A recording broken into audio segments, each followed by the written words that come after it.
Jill Murray's 4 children are all too young to get COVID-19 shots, but they're still at risk of contracting the virus.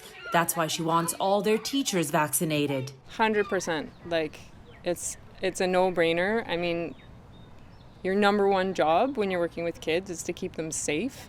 So I think it should definitely be a requirement. Most teachers seem to agree. Almost 70% of Canadian educators who responded to a CBC News questionnaire said that vaccines should be mandatory for school staff.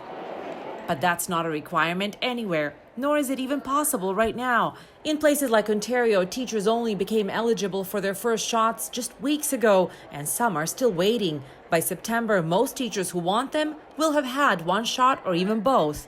But in our questionnaire, about 20% of respondents don't agree vaccines should be required.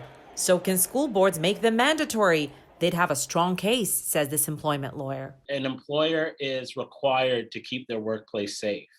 And one way we can do it with a global pandemic is to ensure that our workforce is vaccinated.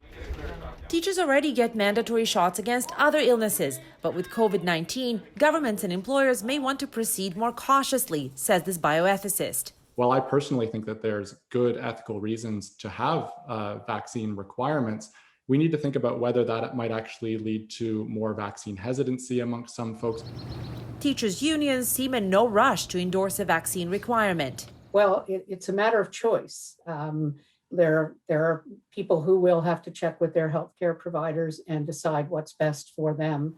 So far, no province has indicated if it plans to order vaccinations as a condition for teaching. One more question to be answered before students and teachers can head back to school in the fall. Sumanac-Johnson, CBC News, Ancaster, Ontario.